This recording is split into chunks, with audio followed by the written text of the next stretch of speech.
تنصروا الله ينصركم ويثبت أقدامكم. Saya ingin bertanya, bagaimana sikap saya yang seharusnya terhadap ibu saya yang sering melakukan kesalahan? Contoh, sering berikhtilat dengan mantan suaminya yang sudah lama bercerai. Saya sudah sangat sering saya nasihati dengan dalil-dalil, namun tidak pernah mau didengarkan. Bahkan saya selalu dibilang anak durhaka yang suka ikut campur urusan ibunya. Cara terakhir yang saya usahakan agar tidak terjadi terus fitnah setelah bercerai, yakni menyuruh ibu saya kembali nikah dengan mantan suaminya. Anda tahu mantan suaminya, kenapa tidak bilang dengan bapak saja? Atau mungkin maksudnya bapak tirinya mungkin. Tapi ibu saya selalu menolak dan berkata untuk tidak ikut campur. Mohon masukannya, terima kasih.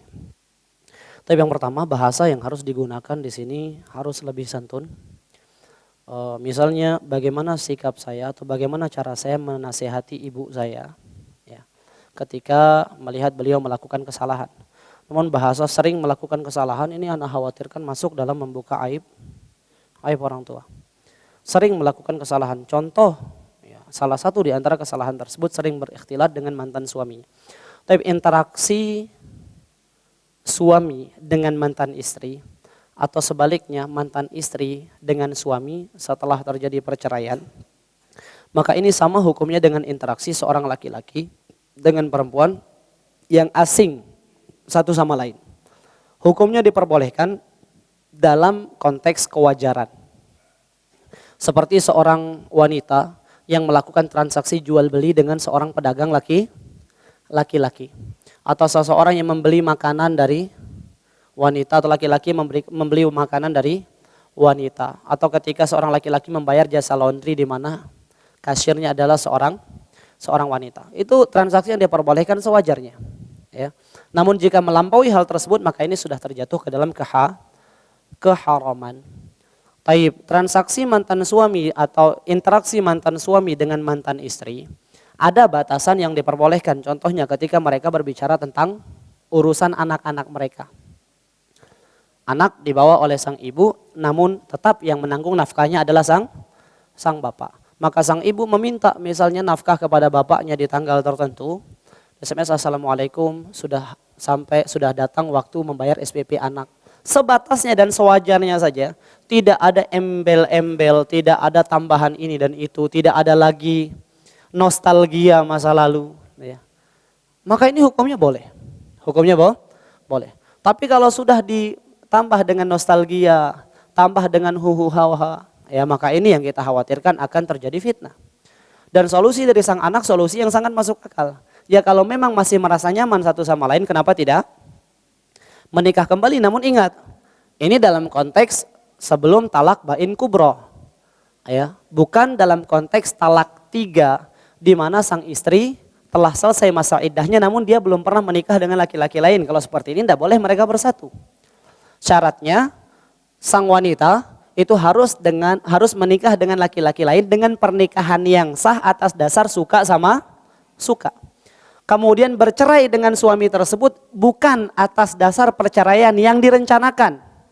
Ya, bukan atas dasar direncanakan. Memang terjadi perceraian, iddahnya dari suami keduanya pun sudah selesai, menikah lagi ini hukumnya boleh. Ya. Taib.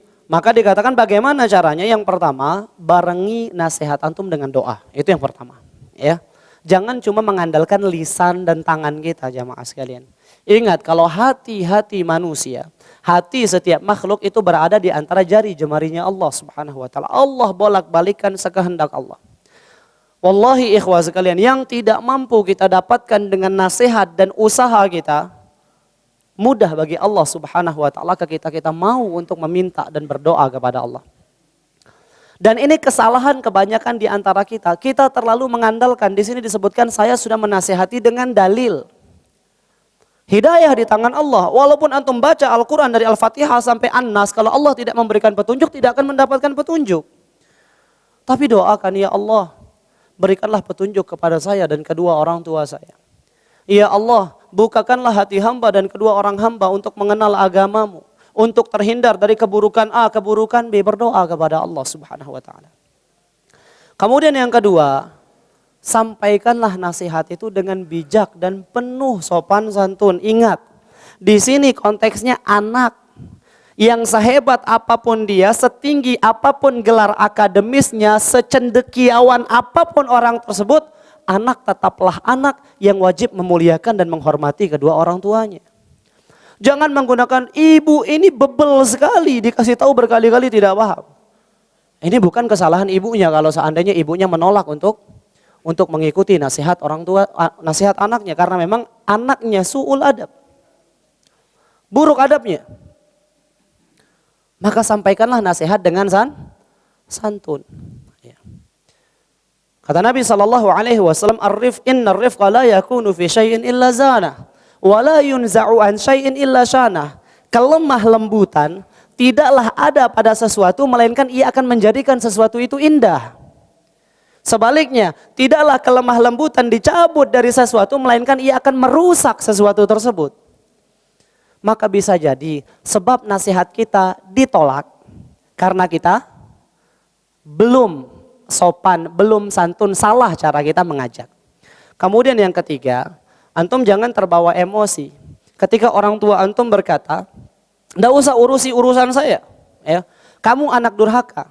Jangan kita balas dengan apa? Dengan ucapan yang kasar juga. Teladan kita. Allah sebutkan dalam Al-Quran, Nabi Ibrahim alaihissalam. Ketika ayahnya beliau dakwahi, ya, beliau mengatakan, wahjurni maliya, tinggalkan aku, ndak usah urus urusanmu. Urus saja hidupmu, ndak usah urus ibadahku, ndak usah urus agamaku. Itu jawaban daripada ayahanda beliau. Apa kata beliau? Salamun alaika sa'astaghfirulaka rabbi innahu kana bi hafiya. Semoga Allah memberikan keselamatan kepadamu, aku tetap akan memohonkan ampun untukmu selama aku belum dilarang. Diusir, ditolak. Bukan sekedar dikatakan anak durhaka lagi, bahkan orang tuanya ini termasuk orang yang mendukung Nabi Ibrahim itu dibakar alaihissalam. Tapi lihat respon beliau, diusir, dikatakan tidak usah urus urusan saya. Salamun alaik, semoga keselamatan Allah berikan kepadamu. Ini adab kepada orang tua yang harus kita jaga jamaah sekalian. Fala taqul lahu ma'uf, berkata saja terhitung sebagai sebuah dosa. Dimana kalau ucapan ini kita ucapkan kepada orang lain itu tidak bernilai dosa. Namun untuk orang tua itu bernilai dosa. Kenapa? Karena orang tua memiliki kedudukan yang tidak dimiliki oleh orang lain. Nabi pernah ditanya, siapakah manusia yang paling berhak untuk mendapatkan sikap dan perilaku baik dariku? Ummuka summa ummuka summa ummuka summa abu. Ibu 3 kali, kemudian bapak, kata Nabi SAW. Tetap dinasihati, jangan menyerah. Namun ingat, yang terpenting adalah doa. Ya, perhatikan santun kita. Ya. Jangan meninggi hanya karena status sosial kita atau orang tua kita yang nebeng ke kita, atau karena kita sudah menjadi ustadz orang tua kita, belum, jangan. Orang tua tetaplah orang tua, manusia yang paling layak untuk kita hormati, untuk kita muliakan. Doakan kebaikan bagi mereka, mudah-mudahan Allah Subhanahu wa taala senantiasa membukakan jalan hidayah bagi segenap orang tua kita. Allahumma amin.